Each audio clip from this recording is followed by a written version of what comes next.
झोपेपर्यंत जे काही आपण करत असतो त्यालाही आपण कर्मच म्हणतो. पण मग ते कर्म करत असताना समर्थ जे म्हणतात की कर्म ही ईश्वराची पूजा झाली पाहिजे. कर्म ही ईश्वराचं अधिष्ठान झालं पाहिजे. कर्म त्या कर्माचं पर्यवसान आणि कर्माचं रूपांतर हे जर उपासनेमध्ये झालं नाही. आता कर्म करत असताना ती उपासना म्हणजे नेमकं काय अपेक्षित आहे. आपली उपासनेची व्याख्या ठरलेली असते. आम्ही सकाळी स्नान झालं की मंदिरात जातो, बसतो, जप करतो, वाचन करतो, पारायण करतो. वेगवेगळ्या प्रकारचे उपासनेचे वेगवेगळे प्रकार असतात प्रत्येकाचे. पण ती उपासना करत असताना, ते नाम घेत असताना, ते वाचन करत असताना, चिंतन करत असताना, मनन करत असताना मी किती काळ त्या भगवंताशी एकरूप झालेलो असतो, किती वेळ त्या स्वरूपाशी एकरूप झालेला असतो. आज माझा स्टार माझाचा आज जो निरूपणाचा भाग होता त्याच्यामध्ये हाच विषय होता, पण तो 20व्या दशकाच्या अनुषंगाने होता, त्यामुळे तो याच्यापेक्षाही पुढची ती जरा अवस्था आहे. पण प्राथमिक अवस्थेमध्ये समर्थांनी कर्मावरती अतिशय भर दिला. फक्त ते काय म्हणतात की कर्म करत असताना दुसऱ्याच्या कर्माकडे बघू नका. स्वतः ते कर्म आपण करतो आहोत आणि आपण करत असलेल्या प्रत्येक कर्माला कोणीतरी साक्षी असतो. हा कोण असतो साक्षी? कर्माला दुसरा तिसरा कोणीही साक्षी असत नाही. आजच्या निरूपणामध्ये आत्मा साक्षी सांगितलेला होता. पण मी आत्ताच्या आपल्या विषयाला अनुसरून आपल्या कर्माला साक्षी कोण असेल तर तो देव साक्षी असतो. आता आत्मा ही देवाच्या पुढची ही अवस्था आहे. आपण जेव्हा अशीच क्रमशः प्रवचन करत राहू तेव्हा तिथपर्यंत आपल्याला जायचंय. फार तो थोडासा पुढचा टप्पा आहे आणखी. पण सुरुवात प्रारंभीला अवस्थेमध्ये कर्म आणि कर्माचं पर्यवसान उपासनेमध्ये, उपासनेचं पर्यवसान ज्ञानामध्ये आणि ज्ञानाचं रूपांतर हे मोक्षामध्ये होण्याची आवश्यकता असते. असा तो समर्थांच्या शिकवणुकीप्रमाणे, समर्थांच्या तत्वज्ञानाप्रमाणे सुंदर क्रम त्यांनी सांगितला. कर्म, उपासना, ज्ञान आणि मोक्ष.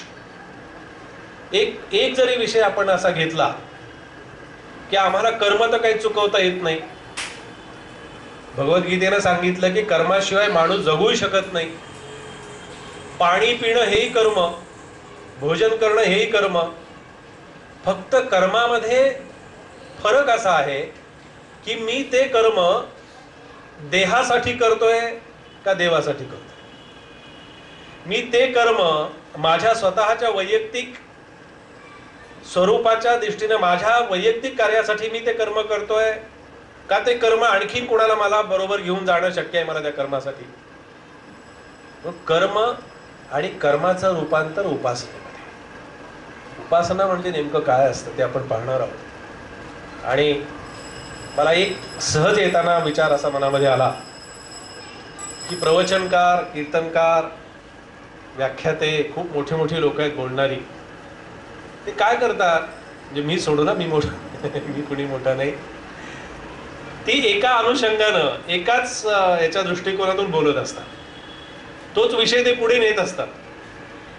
पण समोर बसलेला श्रोता जो असतो की नाही, त्या श्रोत्याला असं मनात त्याच्यामध्ये असतं की अरे हा विषय कर्माचा आपण आता इथे असा ऐकतोय, याच्या आधी अशा प्रकारानं आपण ऐकलेला होता. म्हणजे विषय एकच असतो पण ऐकलेलं असतं दोघांच्याकडून.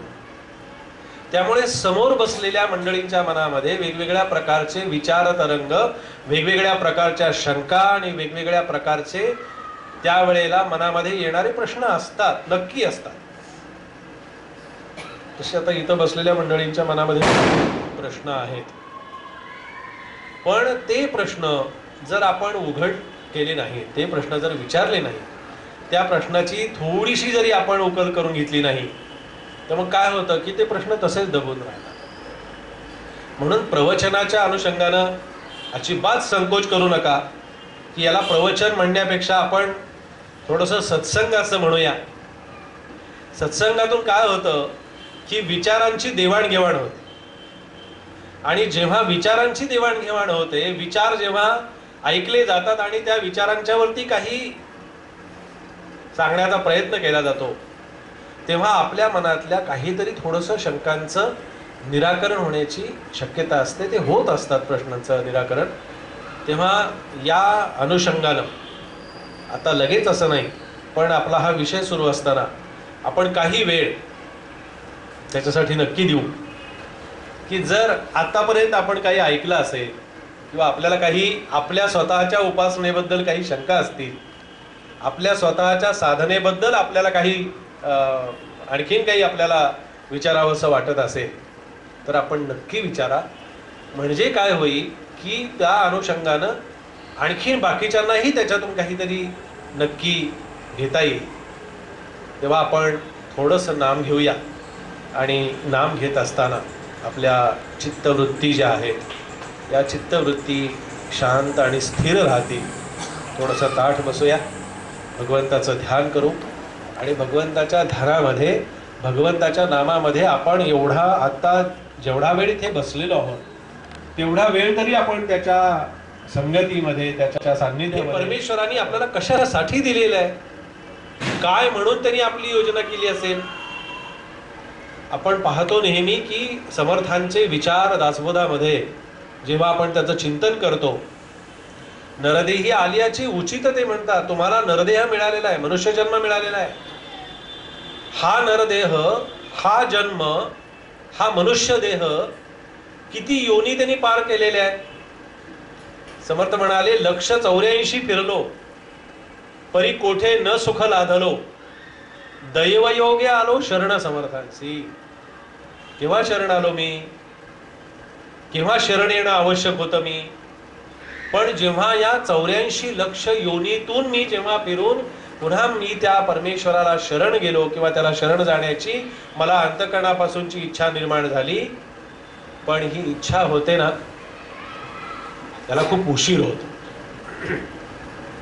आणि मग जेव्हा अशी बसण्याची काहीतरी वेगळी व्यवस्था लागते, खरं वास्तविक पाहता मी खाली मांडी घालून बसायला पाहिजे,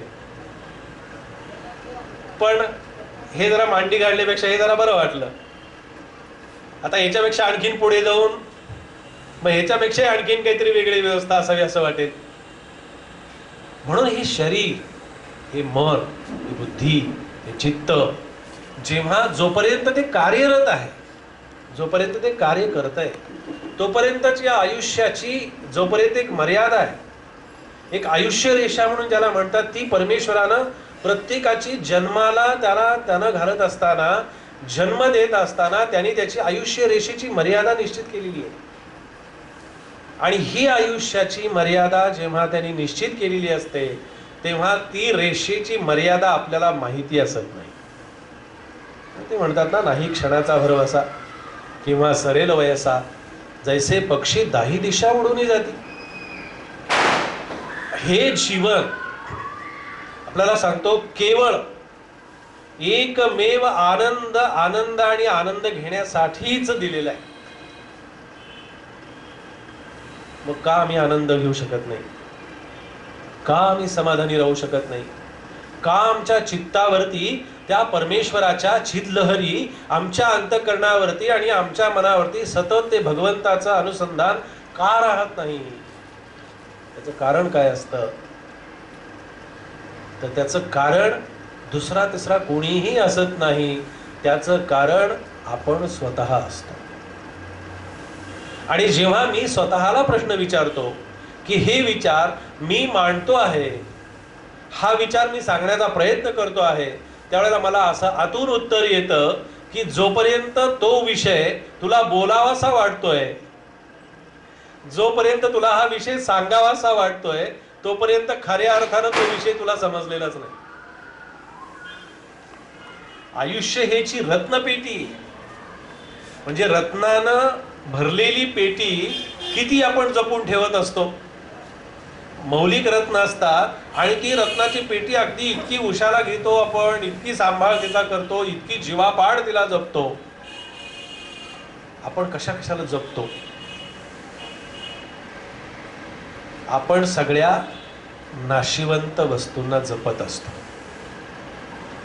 आणि नाशिवंत वस्तूंना जपतो आहोत हे आपल्या का लक्षात येत नाही? तर आपण जपत नाही म्हणून. जपणं, नामस्मरण जेव्हा आम्ही ते त्या पद्धतीनं आम्ही जेव्हा घ्यायला सुरुवात करू त्यावेळेला आमच्या लक्षात येईल की आमचं आयुष्य हा आनंदाचा उपभोग घेण्यासाठी आहे. आनंदाचा ठेवा बाहेरून आम्हाला कुठून आणायचा आहे, आणखीन कुठून तरी जाऊन आम्हाला तो मिळवायचा आहे. ही जी आमच्या मनाची धाव असते ती धाव जोपर्यंत थांबत नाही, ती धाव जोपर्यंत संपत नाही, ती धाव जोपर्यंत तिला कुठेतरी मर्यादा आम्ही ठेवत नाही तोपर्यंत हे धावणं हे सतत सुरू राहत. त्याला कुठेही मर्यादा असत नाही. म्हणून सत्संग, कीर्तन, प्रवचन, मी तुम्हाला मगाशी सांगायचं एक विसर की प्रवचनाला आणि कीर्तनाला बसताना माणसं इतकी गंभीर होतात. खरं ही गंभीरता आहे ना, ही टीव्ही पाहताना झाली पाहिजे. दूरदर्शनवरच्या मालिका पाहताना जर ही गंभीरता जर आपल्याला साध्य झाली तर मग नक्की आपल्याला सांगतो परमार्थ खूप सोपं होऊन जाईल. पण आपण काय करतो की जिथं गंभीर व्हायला नकोय तिथे गंभीर होतो. खरं वास्तविक पाहता हा चिंतनाचा विषय आहे, आनंदाचा विषय आहे. आणि तुम्हाला सांगतो एक की प्रवचनाला, कीर्तनाला, सत्संगाला, श्रवणाला बसल्यानंतर सगळ्या सकाळपासूनची विचारांची मालिका बरोबर अशी समोर येऊन जाते. नुसती सकाळपासूनचीच नाही, उद्याचं काय करायचं ते सुद्धा आता इथे बसल्यानंतर त्याचं चिंतन. एकदा कोकणामध्ये प्रवचनाला गेलो होतो, रत्नागिरी, आणि प्रवचनाला बसलो. सलग 3 दिवस ओळीने प्रवचनं होती आणि त्या प्रवचनामध्ये एक आजोबा येऊन बसायचे, सगळ्यात पुढे येऊन बसायचे. प्रवचनाला माझी बोलायला सुरुवात झाली की त्यांची अशी काहीतरी चुळबुळ सुरू व्हायची. तर हे चष्म्याचं घर उचल इकडे ठेव, इकडची वही उचल तिकडे ठेव, तिकडची पिशवी उचल इकडे ठेव. कदाचित काहीतरी त्यांच्या मनामध्ये विचार असतील, काहीतरी गोंधळ असेल विचारांचा. पहिल्या दिवशी काही लक्ष दिलं नाही. दुसऱ्या दिवशी परत तेच. प्रवचनाला आले की त्यांची गडबड सुरू. आणि मग प्रवचन झाल्यानंतर मी काहीच बोललो नाही, पण शेजारी बसलेल्या माणसाने त्यांना विचारलं, आजोबा तुम्ही प्रवचनाला यायच्या आधी खूप शांत असता हो, आणि प्रवचनाला बसल्यानंतरच नेमकी तुमची गडबड का सुरू होते? काय होतं नेमकं? ते म्हणाले, काय सांगू का? म्हणाले की मी घरातून बाहेर पडताना म्हणाले दारं बंद करतो, खिडक्या बंद करतो, गॅस बंद आहे की नाही सगळं बघतो, सगळं काही म्हणाले अगदी व्यवस्थित असतं. फक्त मला म्हणाले प्रवचनाला बसल्यानंतर हेच आठवत नाही की मी घराला कुलूप पण लावतो म्हणाले, पण ते कडीच्या आतून लावलं का बाहेरून लावलं हेच मला आठवत. तसं प्रवचनाला आणि श्रवणाला बसल्यानंतर, चिंतनाला बसल्यानंतर कधीही चिंतन न केलेले विषय सुद्धा आपल्या समोर असे येऊन उभे राहतात. त्याचं कारण असं की आपण चित्तवृत्तीचा निरोध करण्याचा प्रयत्न करत असतो, चित्तवृत्तींना आपण दूर ठेवण्याचा प्रयत्न करत असतो. तेवढ्या त्या चित्तवृत्ती आणखीन आपल्या जवळ येत असतात. म्हणून आपल्या जीवनाचं एक सूत्र भगवंताने सांगितलं की हे सूत्र असं आहे की या जीवनामध्ये आनंदाचा उपभोग घेण्यासाठी जर माणसाचा जन्म असेल तर तो आनंदाचा उपभोग सोडून बाकीच्या गोष्टीमध्ये का रस घेतो, बाकीच्या इतर गोष्टीमध्ये का तो त्याच्यामध्ये जास्ती लिप्त होऊन जातो. त्याच्यामध्ये लिप्त होत असताना त्याला एक गोष्ट त्याच्या नक्की लक्षात येत नाही की आपल्याला जीवनामध्ये आनंद घेण्यासाठी, आणि आपल्याला सांगतो मी की या जीवनामध्ये, या नरदेहामध्ये, या मनुष्य जन्मामध्ये परमेश्वराचं दर्शन होण्यासाठी, ईश्वराचा पूर्ण साक्षात्कार होण्यासाठी भगवंतानी आपल्याला कुणालाही कसलीही कमतरता ठेवलेली नाही. फक्त एकच कमतरता असते, एकच कुठेतरी कमी असतं, आणि ते कमीपण म्हणजे फक्त मनाचं कमीपण असतं. मनामध्ये त्या विचारांना कुठेतरी आपण कमी समजत असतो, ते विचार कुठेतरी कमी ठेवलेले असतात मनामध्ये, आणि त्याच्यामुळे आपल्याला भगवंताच्या त्या आनंदाचा आणि त्या कृपेचा आपल्याला जेवढा म्हणून आनंद आणि त्या आनंदाचा उपभोग घ्यायचा आहे, तेवढा तो आनंदाचा उपभोग आपल्याला घेता येत नाही. म्हणून आयुष्य हेची रत्नपेटी माझी भजन रत्ने गोमठी. मग आयुष्य ही जर रत्नपेटी असेल, मग ही रत्नपेटी कशा प्रकाराने सांभाळली जाईल? रत्नांची पेटी वेगवेगळ्या पद्धतीने आपण सांभाळण्याचा प्रयत्न करतो, पण आयुष्य नावाची ही जी रत्नपेटी आहे, या रत्नपेटीला सांभाळण्यासाठी आणि तिचं जतन करण्यासाठी ती कशाने जतन होईल? तर माझी भजन रत्ने गोमटी.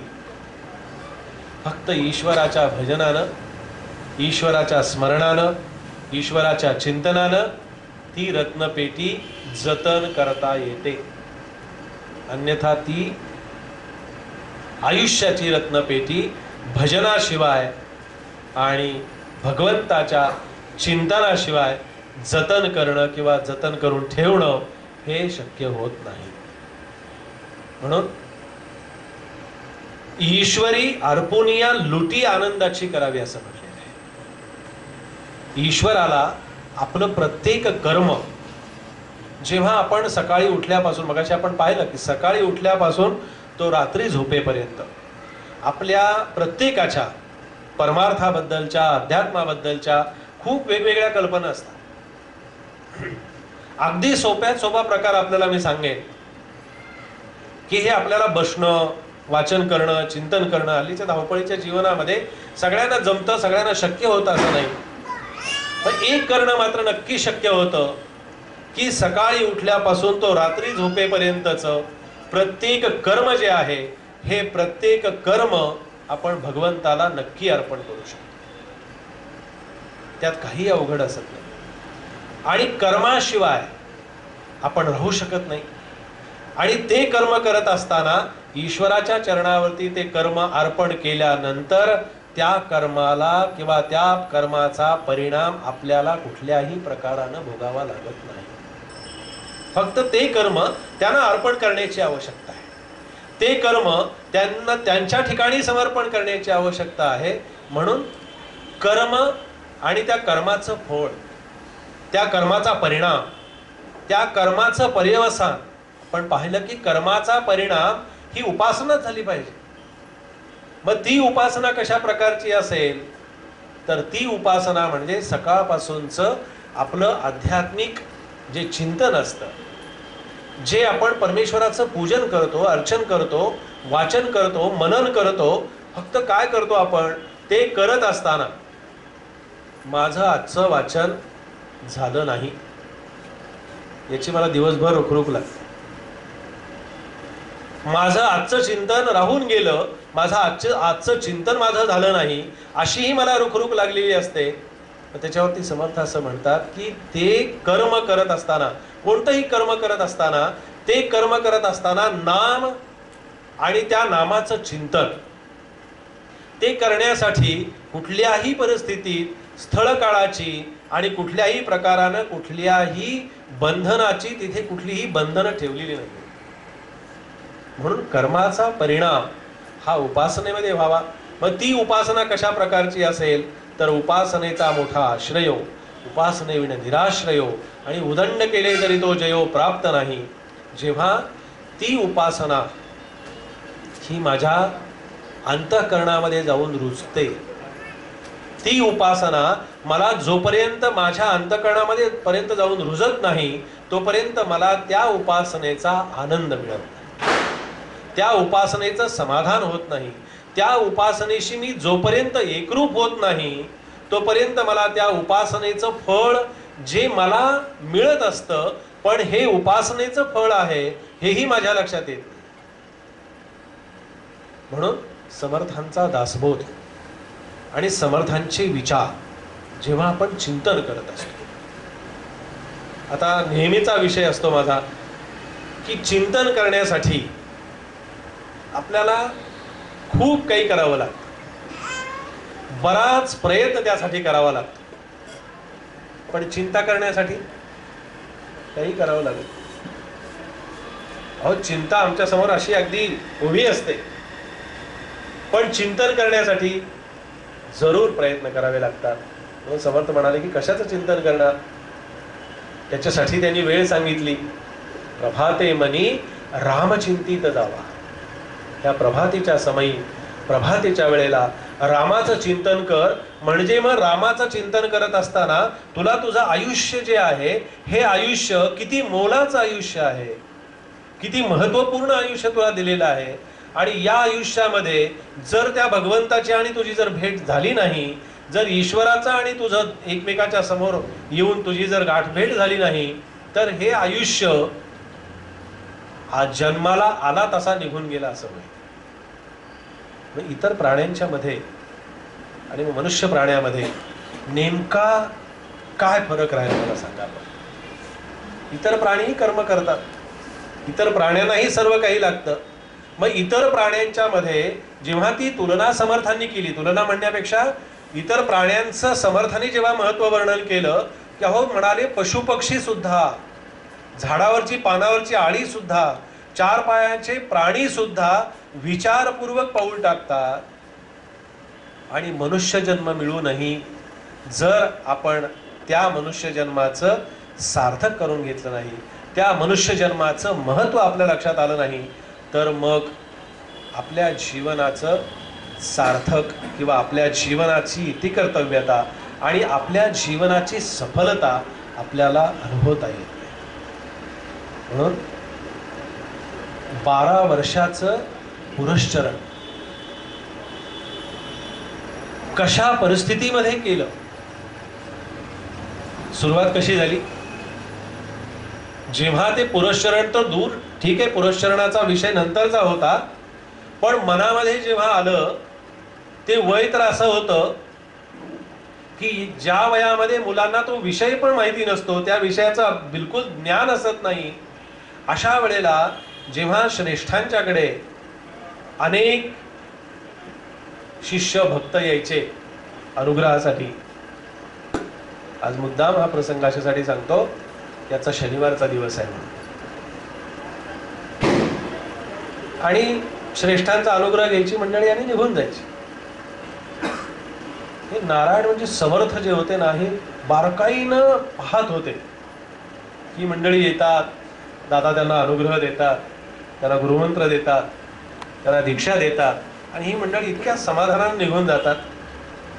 काय समाधान असतं अनुग्रहाचं, किती समाधान असतं गुरुमंत्राचं. जेव्हा सद्गुरू भगवान श्रीधर स्वामी महाराज आमचे सद्गुरू जेव्हा शिष्यांना उपदेश करायचे, जेव्हा शिष्यांना अनुग्रह द्यायचे, तेव्हा अनुग्रह घ्यायला जाणारा भक्त आणि शिष्य जाताना जेवढा तो चिंताक्रांत आणि एवढा अगदी खूप त्रासलेला त्रागलेला असा असायचा, जेव्हा तो स्वामींचा अनुग्रह घेऊन त्यांच्या आश्रमातून जेव्हा बाहेर पडायचा, तेव्हा त्याच्याकडे बघण्यासारखं असायचं, इतका तो आनंदी झालेला असायचा. काय असतं अनुग्रहामध्ये सामर्थ्य, काय असतं उपासनेमध्ये सामर्थ्य, काय असतं शब्दामध्ये सामर्थ्य. अनुग्रहाचा अर्थ मी आपल्याला कदाचित सांगितलं असेल. अनुग्रह याचा अर्थ आपण अगदी सहज, अनुग्रह म्हणजे इतक्या सहजतेनं हा शब्द किंवा हा विचार आपण आपल्या मनामध्ये ठेवलेला असतो. पण अनुग्रह शब्दाचा अर्थ असा आहे की अनु म्हणजे सूक्ष्म आणि ग्रह म्हणजे ग्रहण करणं. सूक्ष्मातल्या सूक्ष्म तत्वज्ञानानं आपण परिपूर्ण होण्याचा प्रयत्न करण्यासाठी घेतलेलं नाम म्हणजे अनुग्रह. आणि असा अनुग्रह, असा मंत्र जेव्हा आपण गुरुमुखातून घेतो, तेव्हा त्या मंत्रामध्ये मंत्रामध्ये आधी सामर्थ्य असतंच. मंत्रामध्ये सामर्थ्य असत नाही असं नाही, किंवा मंत्रामध्ये सामर्थ्य नसतं असंही नाही, पण मंत्रातलं सामर्थ्य हे गुरूंच्याकडून घेतलेल्या मंत्रानंतर मग ते सामर्थ्याची आपल्याला अनुभूती येते. म्हणून अनु म्हणजे सूक्ष्म आणि ग्रह म्हणजे ग्रहण करणं.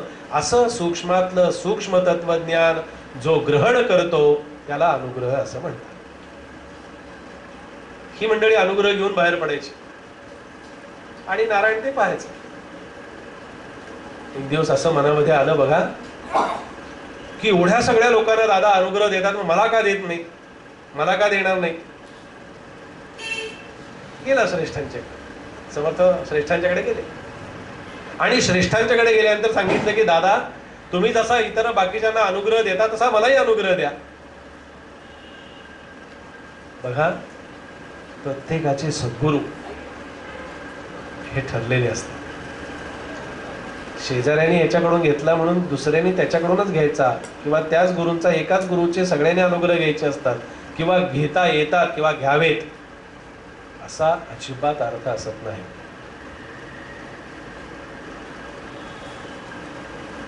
दादांना विचारलं दादा मलाही अनुग्रह द्या. श्रेष्ठांनी सांगितलं बा तुला मी काही अनुग्रह देऊ शकत नाही, तुला मी काही गुरुमंत्र देऊ शकत नाही. काय अवस्था झाली असेल हो त्या लहान वयातल्या एवढ्या वेळेच्या मुलाची. किती वाईट वाटलं असेल, किती अंतकरणाला यातना झाल्या असतील. पण समर्थ तिथे थांबले नाहीत. समर्थांनी तेवढं ऐकून लगेच काही आईजवळ रडत गेले नाहीत किंवा विचार करत बसले नाहीत किंवा नाराज झाले नाहीत. उलट समर्थांनी मनाचा निश्चय केला. हे का सांगायचं की हे जसं त्यांनी केलं ना तसं आपण करण्याचा प्रयत्न करावा. समर्थांनी मनाशी असं ठरवलं की दादानी मला अनुग्रह दिला नाही ना, ठीक आहे त्यांची इच्छा, पण आता मात्र जर अनुग्रह घेईन तर प्रत्यक्ष प्रभू रामचंद्रांचाच घेईन. असा निर्धार आणि अशी एक सामर्थ्याची रचना आपल्यामध्ये असते. आता अनुग्रह घेईल तो रामरायांचाच अनुग्रह. मग काय केलं,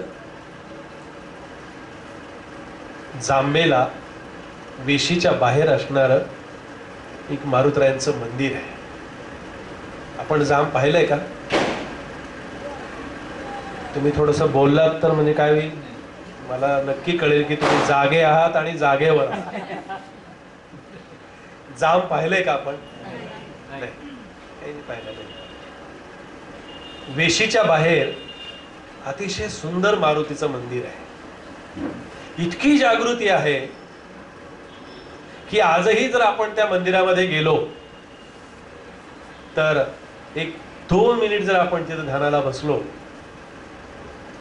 तर नक्की समर्थ त्या मंदिरामध्ये मारुतरायांचे पाय घट्ट धरून बसलेले आपल्याला दिसतात.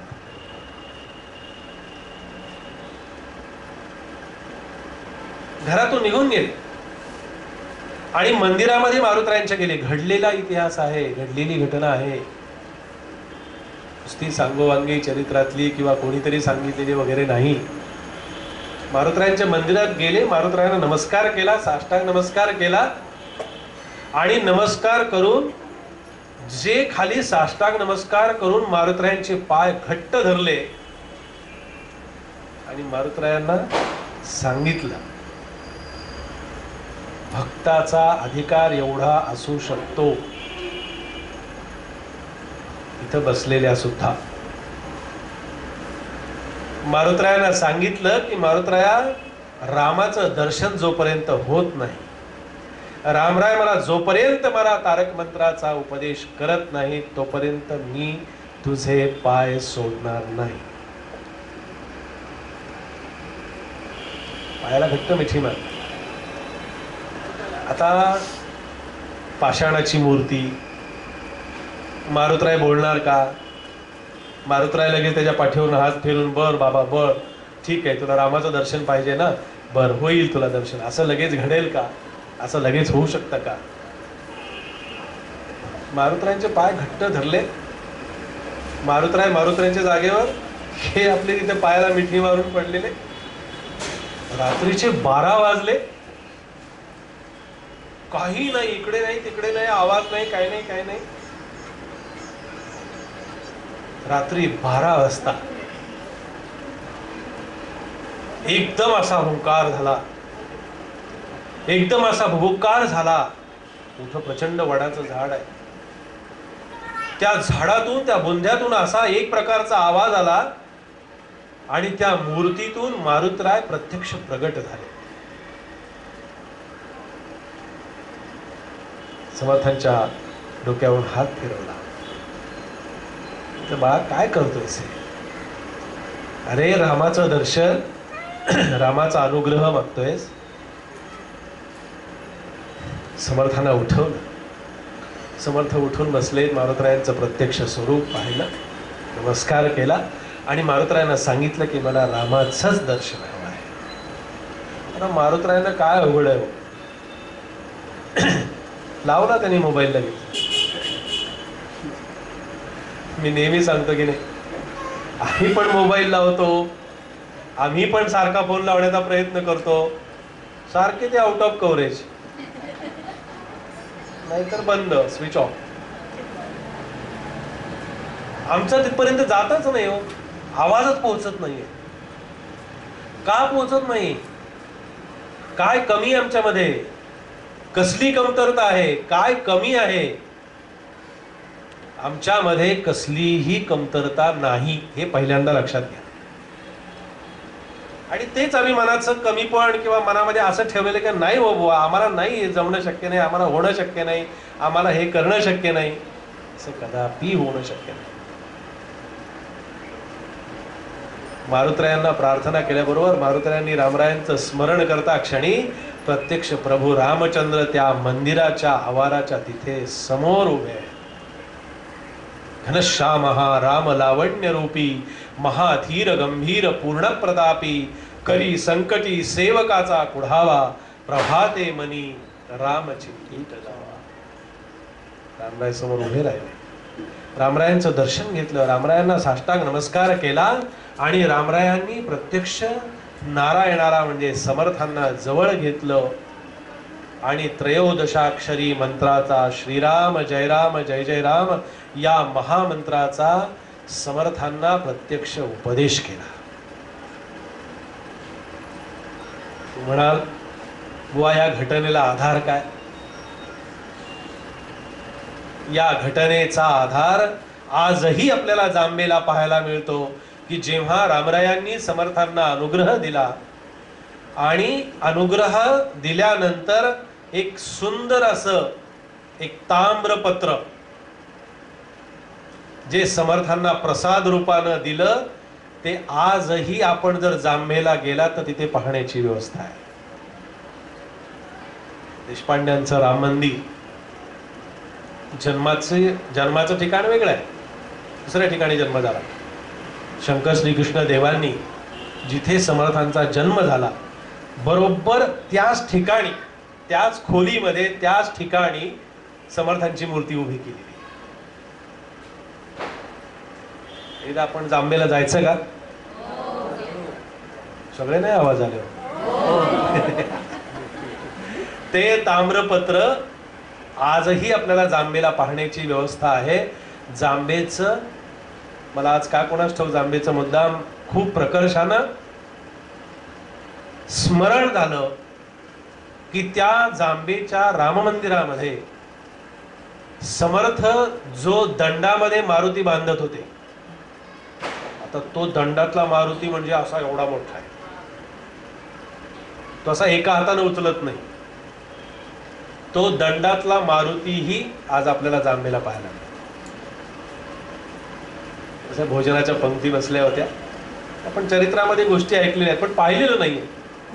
आणि पाहिलेलं नसल्यामुळे काय होतं की मग त्याच्याबद्दल आपल्याला फारसं मनामध्ये काही आणखीन त्याच्याबद्दलचं काही विशेषत्व आपल्याला जाणवत नाही. भोजनाच्या पंक्ती बसल्या होत्या आणि भोजनाच्या पंक्ती बसल्यानंतर ऐन वेळेला संख्या वाढली. ही पद्धत तेव्हापासून चालू आहे बरं का, जेवणाच्या वेळेला संख्या वाढण्याची. आणि काय झालं, ते तूप आणलं होतं ते तूप कमी पडलं. तूप कमी पडल्यानंतर बाकी राणोबाईंनी सगळ्यांना सांगून पाहिलं पण काही परिणाम नाही. कोण काय ऐन वेळेला काय करणार.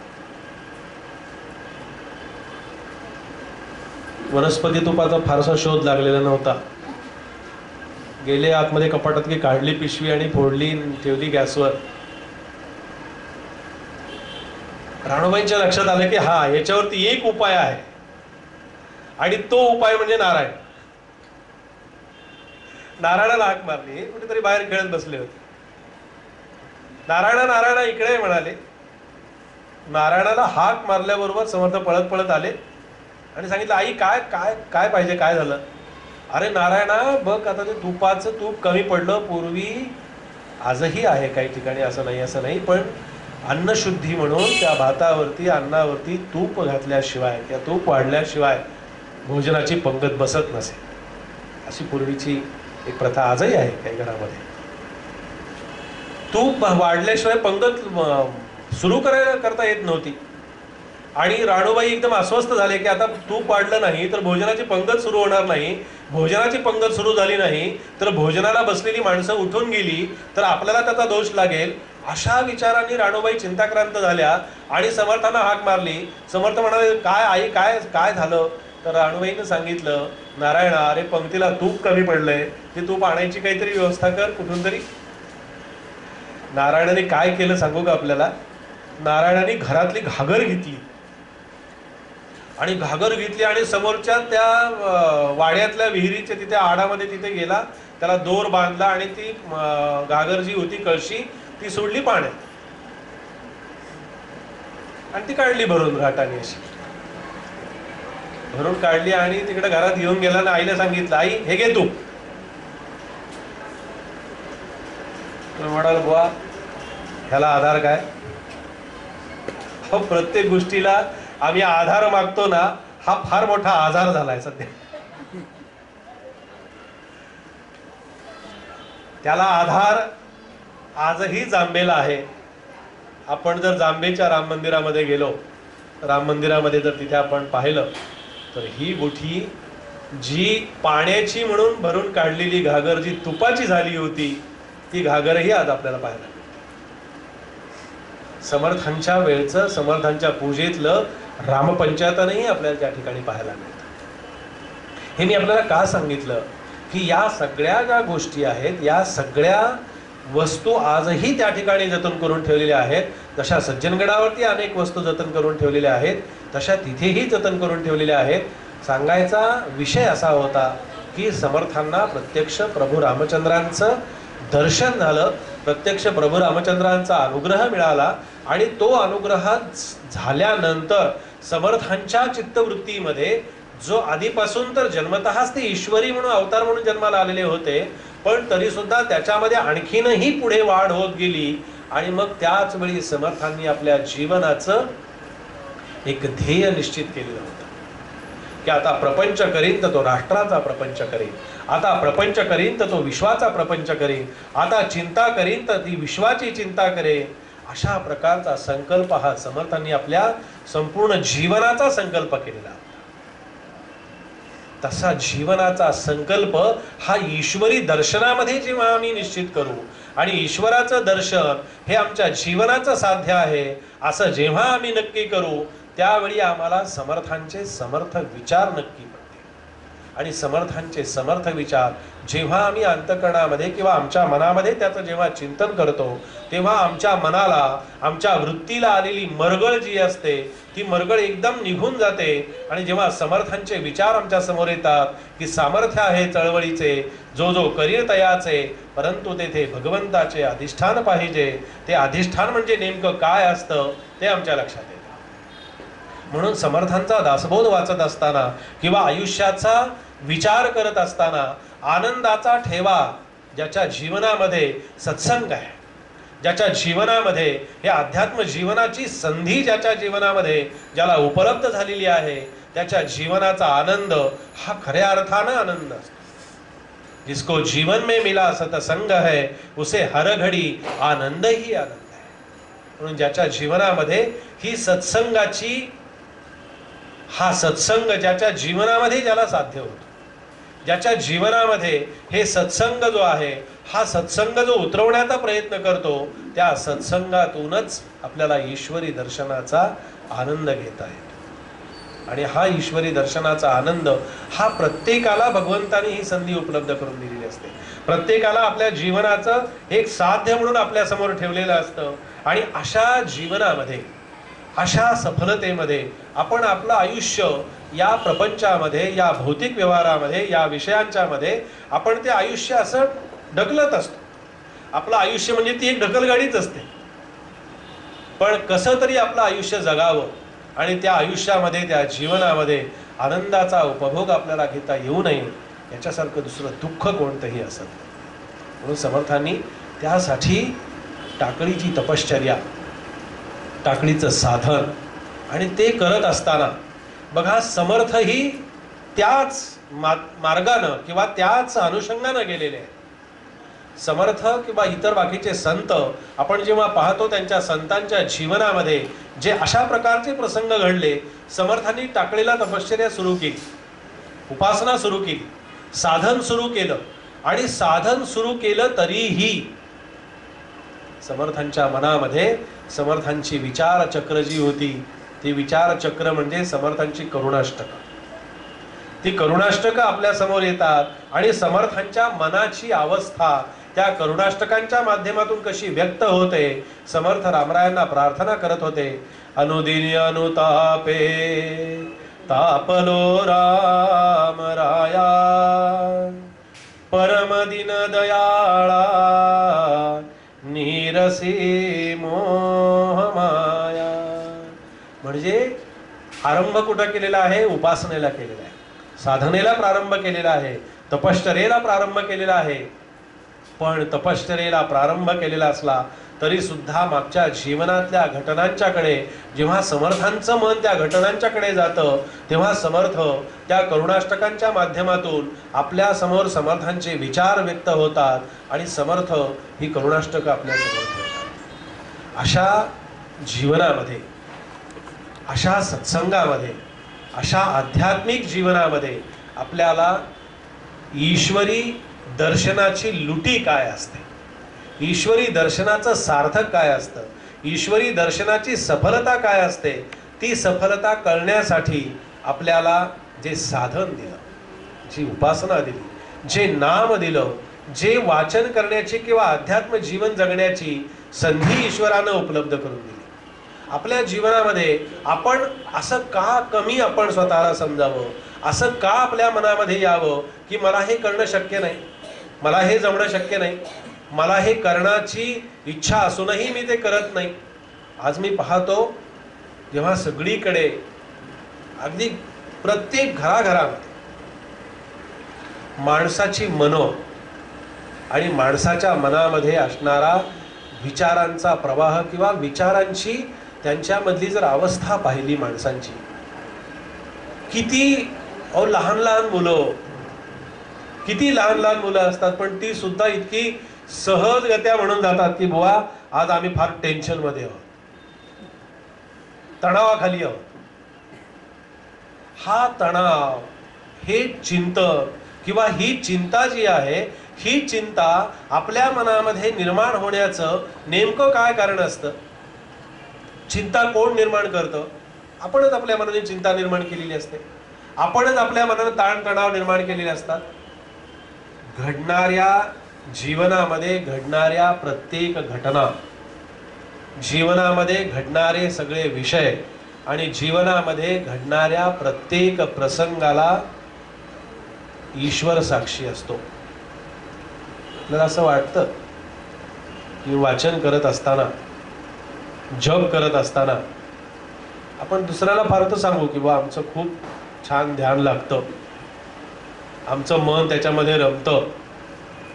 पण ज्याचं ध्यान आपण करतो, ज्याचं नाम आपण घेतो, त्याला मात्र नक्की माहिती असतं की हा माझं ध्यान सोडून बाकी दुसऱ्या ध्यानामध्ये मग्न झालेला असतो.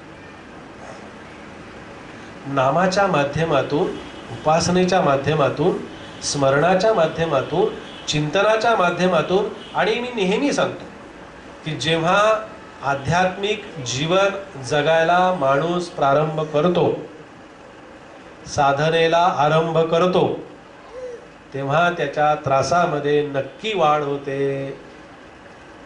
बुवा त्याच्यासाठी आम्ही जप करतो, जप कशासाठी? त्रास कमी व्हावा, चिंता कमी व्हावी, टेन्शन निघून जावं. ह्या गोष्टींचा आणि अध्यात्माचा काहीही संबंध नाही. ह्या गोष्टींचा नामस्मरणाचा बिलकुल संबंध नाही. नामस्मरण कशासाठी आहे? चिंतन कशासाठी आहे? ध्यान कशासाठी आहे? नाही तर मग हे ध्यान काय होतं माहिती आहे का, की या विचारांच्या मध्ये जेव्हा आम्ही ध्यानाला बसतो तेव्हा आमचं ध्यान, म्हणजे माझं दुपारी 1 ते 3 या वेळेत इतकं छान ध्यान लागतं, आणि नेमका आम्रखंड किंवा श्रीखंड खाल्लेला असावा, मग तर काय त्या ध्यानाला विचारायला खूप छान ध्यान लागतं.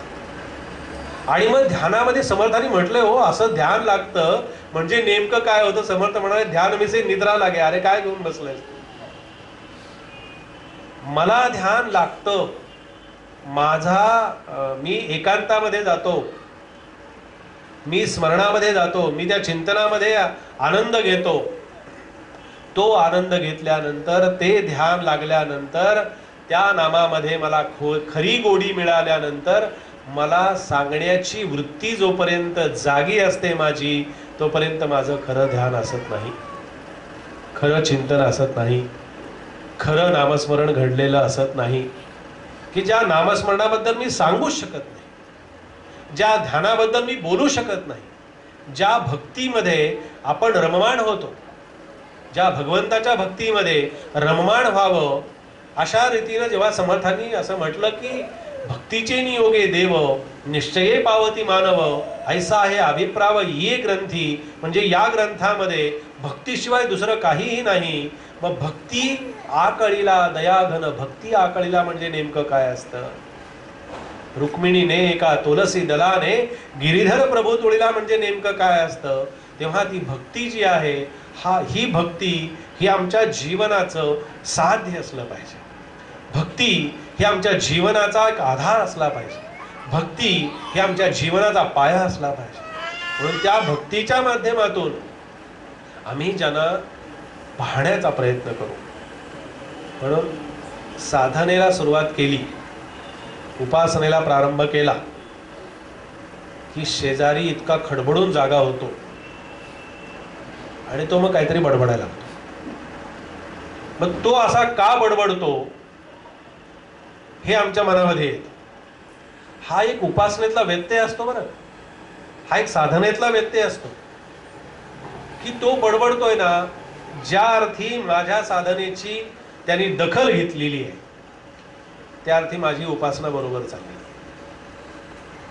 जेव्हा मी काही करायला लागल्यानंतर कोणीच काही बोलेल असं जेव्हा होतं, तेव्हा मात्र अशी नक्की मनामध्ये शंका येते की माझं कुठेतरी काहीतरी चुकतंय. बोलू दे, मना वीट मानू नको बोलण्याचा, पुढे मागुता राम जोडेल कैचा, सुखाची घडी लोटता सुख आहे, पुढे सर्व जाईल काही न राहील. जेव्हा दुसऱ्याच्या बोलण्याकडे, दुसऱ्याच्या सांगण्याकडे किंवा दुसऱ्यांनी काही म्हणल्यानंतर आमच्या मनामध्ये जेव्हा अशा प्रकारचे विचार मनामध्ये निर्माण होतात, तेव्हा समर्थ असं म्हणतात की बुवा तो काही बोलला म्हणून तू त्याचा विचार करण्यामध्ये तुझा जो वेळ त्याच्यामध्ये फुकट घालवतोस, तू जे त्याच्यामध्ये तुझा वेळ कारण नसताना तिथे तू घालवत असतोस, तो वेळ तू फुकट दौडू नकोस, तो वेळ तिथे वेळ घालवू नकोस. अशा प्रकारचा हा विचार जेव्हा समर्थ आमच्या समोर ठेवतात, तेव्हा तो विचार ठेवत असताना समर्थाने एक सूत्र सांगितलं की हा विचार ठेवत असताना आपल्या विचारांना एक चिंतनाचं एक बैठक असावी. आपल्या विचारांना कुठेतरी एक मंत्र, एक गुरु, एक ग्रंथ, एक उपासना याची जर आपल्याला जोड देता आली, या पद्धतीने जर आपल्याला काही अध्यात्म जीवन जगता आलं, तर मग आपल्याला त्या आध्यात्मिक जीवनाचा एक चांगल्या प्रकारानं आपल्याला अनुभव घेता येतो. आणि तो अनुभव घेण्यासाठी समर्थांचं संपूर्ण चरित्र, समर्थांचं संपूर्ण वाङ्मय आणि समर्थांची शिकवण आपल्या समोर आहे. केल्याने होत आहे रे, आधी केलेची पाहिजे, यत्न तो देव जाणावा, अंतरी धरिता बरे. असं जेव्हा समर्थ आम्हाला उपदेश करतात, तेव्हा ते करण्याची वृत्ती आम्हाला कसं होतं की ते कर्म करत असताना किंवा ते कर्म करण्याची वृत्ती आमच्या मनामध्ये निर्माण होते, फक्त ते कर्म आम्ही आमच्या कोणत्या पद्धतीनं कशा मार्गाने करत असतो, आमचा दिवसभराचा सगळा व्यवहार जर आम्ही पाहिला, रात्री झोपण्यापूर्वी जर आम्ही त्याचं चिंतन केलं, रात्री झोपण्यापूर्वी जर आम्ही त्याचा विचार करत नक्की विचार केला, तर आपल्या लक्षात येतं की सकाळी उठल्यापासून तो रात्री झोपेपर्यंत मी जे काही केलं ते सगळं माझ्या प्रपंचासाठी होतं, माझ्या व्यवहारासाठी होतं, माझ्या उद्योगधंद्यासाठी होतं. किती माणसं परमार्थामध्ये अनेक प्रकारच्या गमती जमती असतात.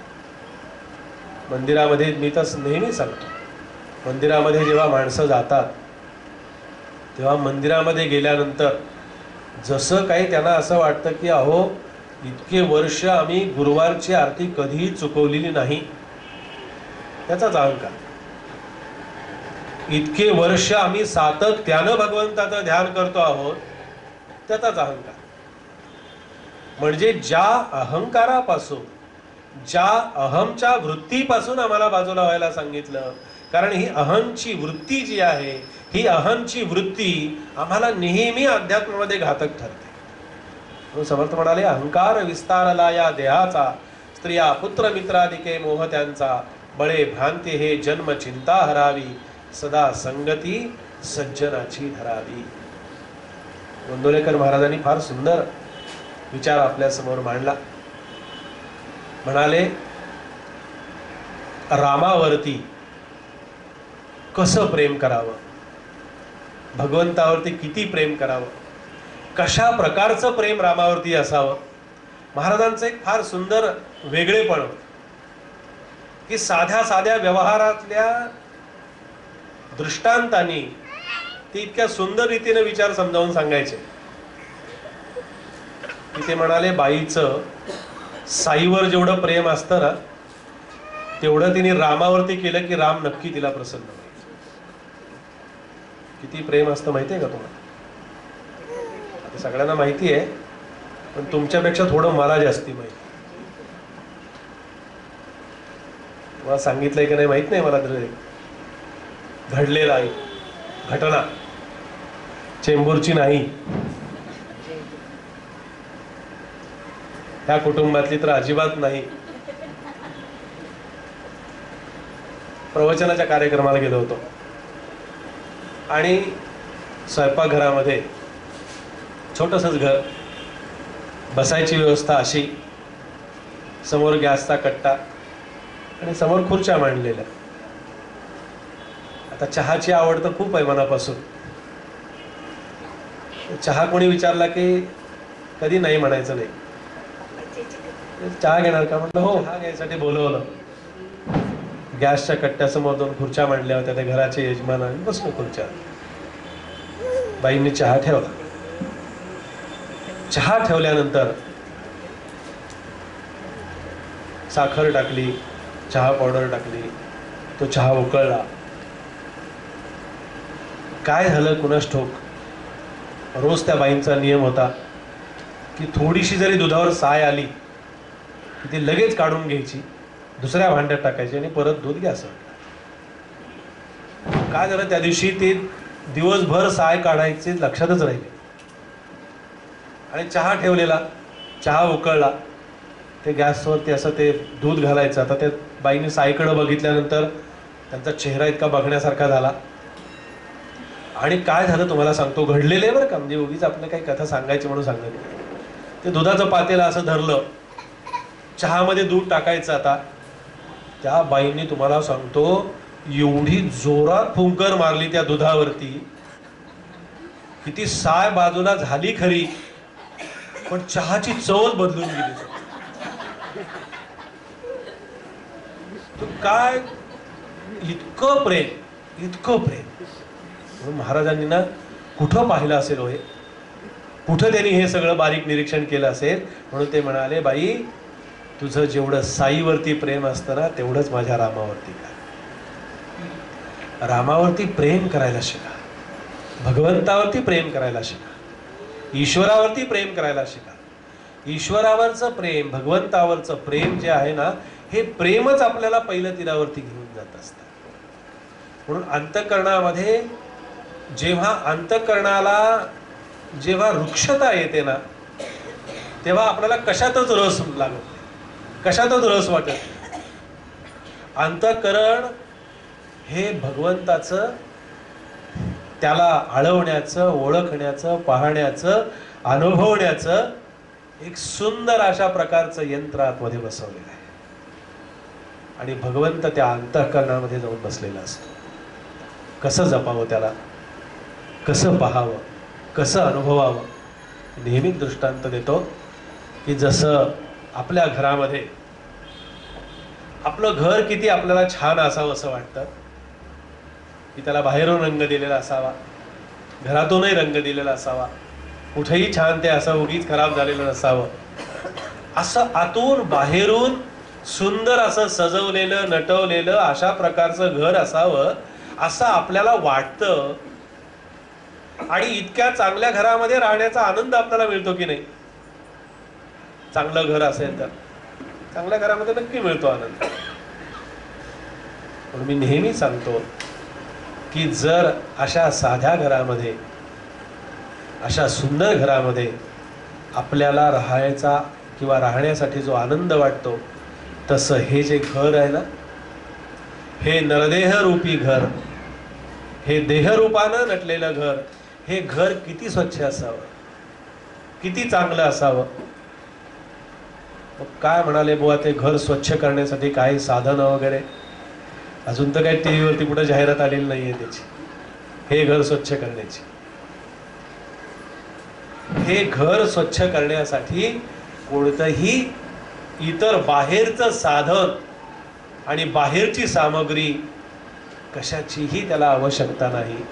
त्याला फक्त एकच साधन आहे, आणि ते साधन म्हणजे श्रीराम जय राम जय जय राम.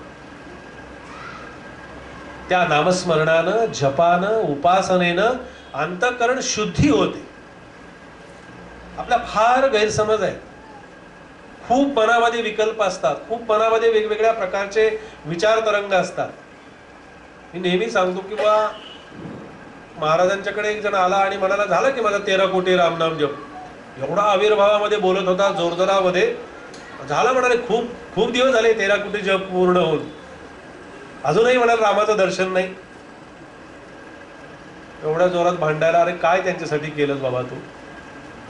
पण काय नाही, महाराजांच्या जवळ एवढ्या आयुष्यामध्ये बोलत होता. तेवढ्याच महाराज शांतपणे त्याला म्हणाले, व इकडे. असं बोललं ना की संतांनाही आनंद होतो, राग नाही, त्यांनाही आनंद होतो.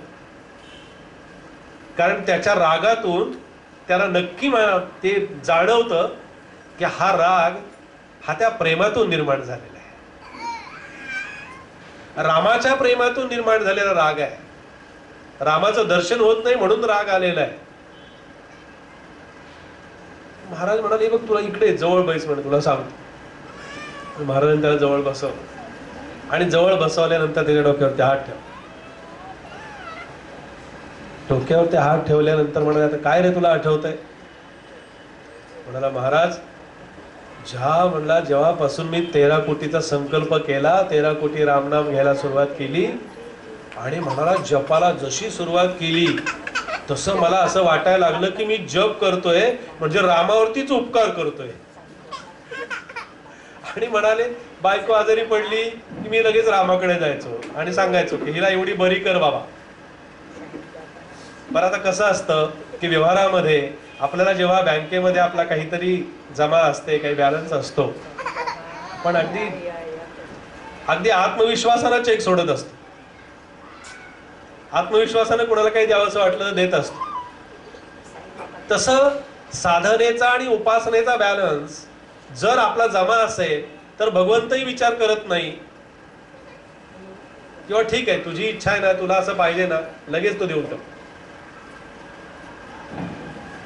पण उपासनाच नसेल, नामस्मरण नसेल, काहीच आध्यात्मिक ठेवा नसेल, तो कुठला चेक देईल? त्या ह्या व्यवहारातल्या चेकला तरी कमी शिक्षा असेल, त्याला तर महाभयंकर शिक्षा असते.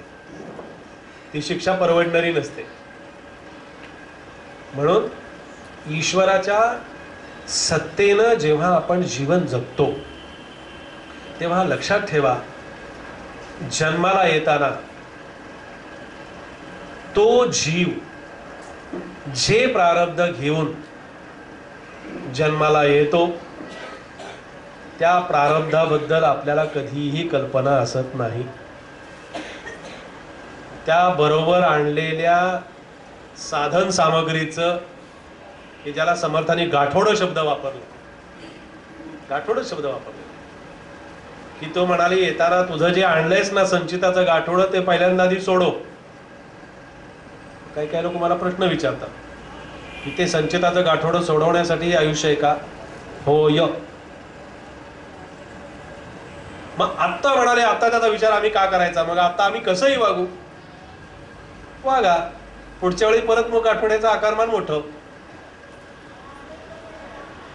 जे आपल्या प्रारब्धामध्ये आहे, जे भोग म्हणून ईश्वराने आपल्यासाठी नियोजित केलेले असतात, जे ठरवलेलं असतं, जे काही त्याच्या मनामध्ये असतं त्या पद्धतीनंच तो सगळं काही घडत असतो.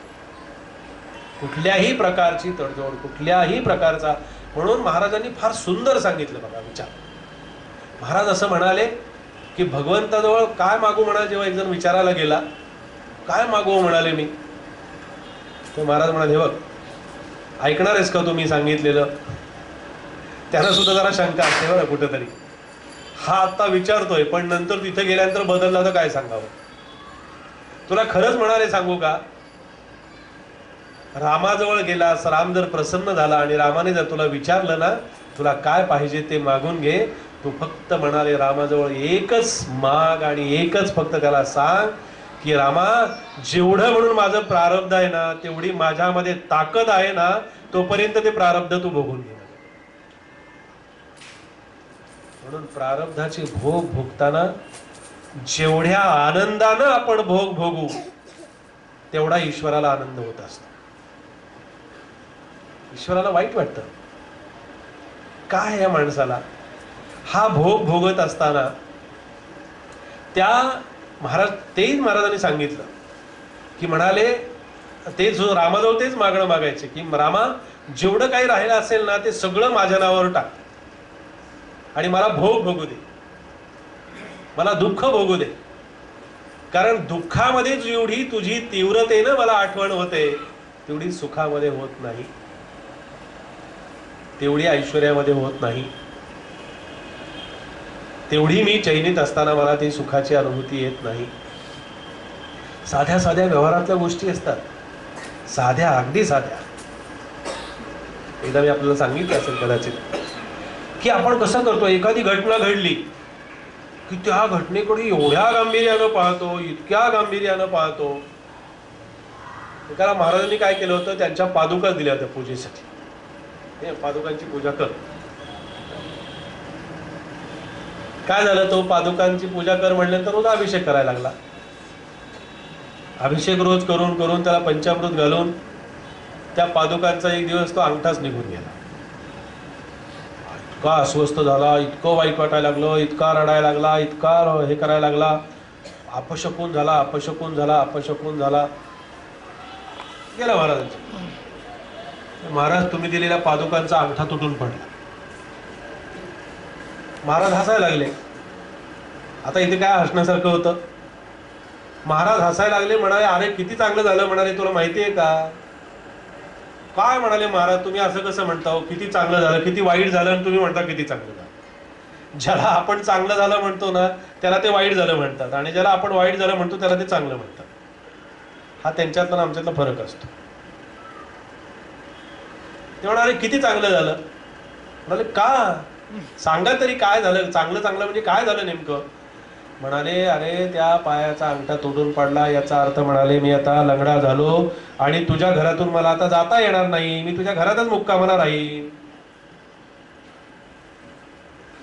तसा ईश्वराने आपल्या घरामध्ये, आपल्या सान्निध्यामध्ये, आपल्या सतत आपल्या जवळ राहावं. जवळ राहावं म्हणत असताना आता जे चिंतन मांडलं मी किंवा मांडण्याचा प्रयत्न करतो, जवळ त्याने राहावं हे वाटणं सुद्धा अध्यात्माच्या दृष्टीने चुकीचं आहे.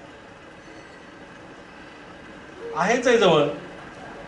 कुठे शोधायचं, कुठे त्याला बोलवायचं, कुठे त्याला हाक मारायची, कुठे त्याला पाहायचं. आजच्या ह्याच्यामध्ये होतं की कुठे त्याला शोधायला जायचं. अहो त्याला शोधायला जाणं म्हणजे आपली फसगत करून घेणं.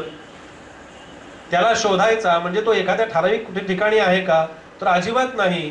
तो नाही असं एकही ठिकाण. मग त्याचं अस्तित्व चराचरामध्ये व्यापलेलं असतं. त्याचं अस्तित्व सगळीकडे भरून उरलेलं असतं. फक्त आम्ही आमचे डोळे, आमचे कान, आमचं हे शरीर, आमचं मन, आमची बुद्धी, आमचं चित्त, हे सगळं जे आहे हे सगळं आम्ही त्याच्याकडे लावण्याची आवश्यकता आहे. आणि हे जेव्हा सतत, गुरुवार शनिवार नाही, आम्ही आमच्या सगळ्या काही कल्पना आणि सगळे काही विषय असे बसवलेले असतात दिनचर्येचे. गुरुवार म्हणलं की दत्त, शुक्रवार म्हणलं की देवी, शनिवार म्हणलं की मारुती, बाकी इतर वेळी त्यांचा आमचा काही संबंध नाही. असं काही असत नाही. शनिवारी तो असतो तिथेच तो रविवारी पण असतो, रविवारी असतो तोच मंगळवारी तोच असतो तिथेच असतो. फक्त त्याच्या अस्तित्वाबद्दलचं आमच्या अंतःकरणावरचं अंतःकरणातलं स्थान जे आहे, हे अंतःकरणातलं स्थान कधीही कमी होऊ नये, कधीही तिथे कमतरता असू नये. म्हणून समर्थांच्या जीवनामध्ये अशा अनेक प्रकारच्या घटना घडल्या. त्यातले जे समर्थांचे शिष्य होते, कल्याण स्वामी होते, उद्धव स्वामी होते, अक्का स्वामी होत्या, वेणा स्वामी होत्या. काय कल्याणाची भक्ती, किती कल्याणाचं समर्थांच्या वरती असलेलं श्रद्धेचं स्थान. गडावरती आल्यानंतर आपण जर पाहिलं तर आपल्या लक्षात येईल की ते 2 हंडे भरून जेव्हा कल्याण स्वामी खालून भरून आणतात, पान डब्यामध्ये पान नाहीये, विडा नाहीये. समर्थांना तर पान पाहिजे, समर्थांना पान खायचंय. म्हणून भोळाराम त्या विड्याचा पानाचा डबा पाहतो, त्याच्यामध्ये पानं सापडत नाही. म्हणून स्वतःचा विडा त्याच्यामध्ये तोंडामध्ये घालून तो चावून असं स्वतःचं शीर समर्थांच्या हातामध्ये देतात. देवाच्या सख्यत्वासाठी पडाव्या जीवलगांशी तुटी, सर्व अर्पावे शेवटी प्राण तोही वेचावा. ही जेव्हा मनाची आणि अंतःकरणाची धारणा निर्माण होते तेव्हा भगवंत पाहत असतो, तेव्हा भगवंत धावून येत असतो. पण आम्ही त्याला हाक मारत असताना, आम्ही त्याला बोलवत असताना, आम्ही त्याला आळवत असताना, आम्ही त्याचं चिंतन करत असताना, आमच्या सगळ्या चिंता, आमचे सगळे विषय जे आहेत मनातले, ते सगळे बाजूला ठेवून जर आम्ही त्याला हाक मारली आणि जर त्याला आळवण्याचा प्रयत्न केला तर तो का येणार नाही? न येण्याचं काहीच कारण असत नाही. परत त्यांनी दुसऱ्या कोणी बोलावला म्हणजे तो येतो आणि आम्ही बोलवून तो येत नाही, असं काही नाही.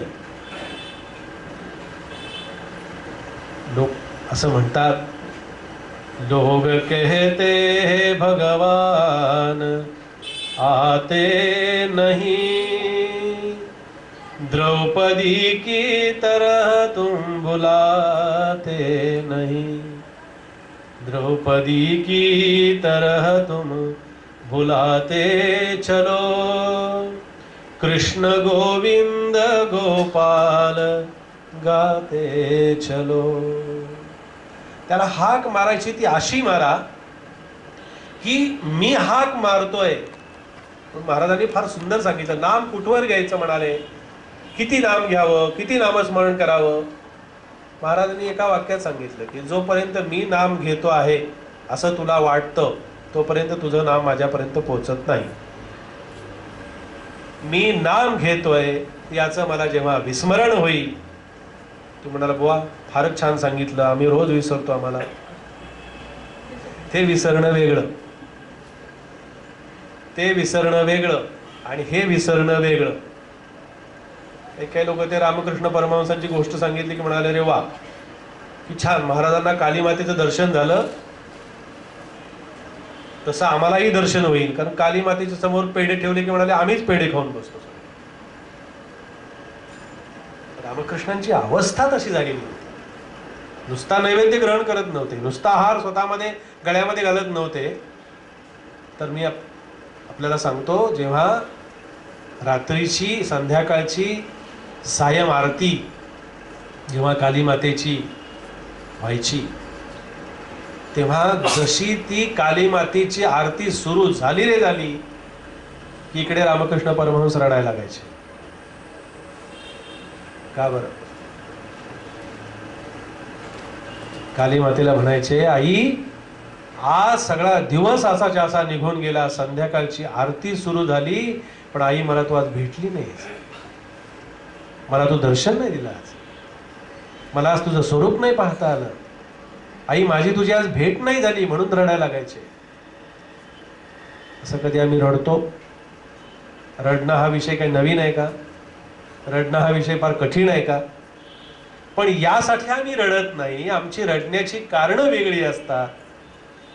पण जेव्हा आम्ही देवासाठी, भगवंतासाठी आमच्या डोळ्यामध्ये जेव्हा अश्रुधारा येतील, आमच्या मनामध्ये जेव्हा तो भाव जागा होईल, तेव्हा तो भाव सुद्धा प्रत्येक क्षणाला संत देव हा भाव तपासत असतात.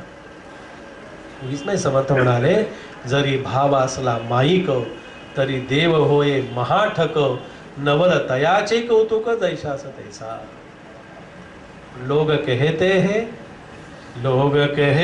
हैं भगवान खाते नहीं. आम्ही ठरवलेलं असतं ते, पण ते आम्ही ठरवलेलं असल्यामुळे आमच्या नैवेद्याचं ठरलेलं असतं सगळं साहित्य.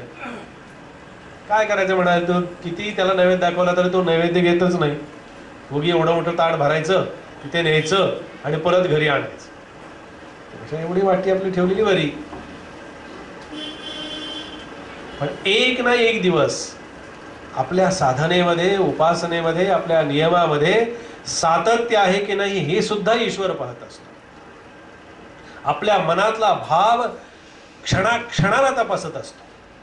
बदलत असतो बरं भाव, सारखा भाव बदलत असतो. बाहेरचाही बदलतो ना, आतलाही बदलतो.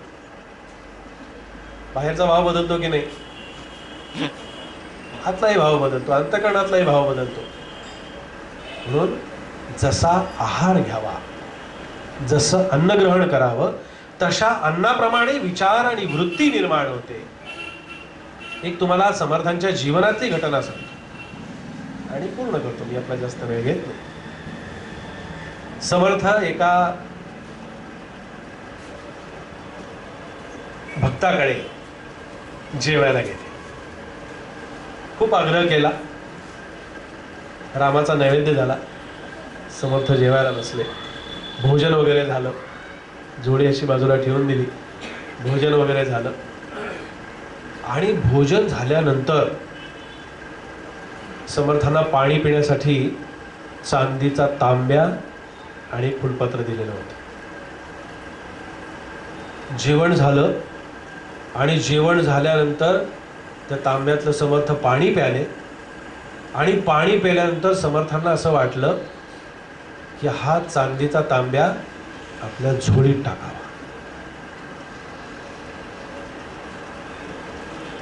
तांब्याकडे हात गेला.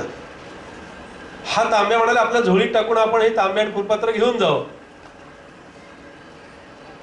समर्थ होते ते, समर्थ विचार करायला लागले मनापासून, असं का होतंय?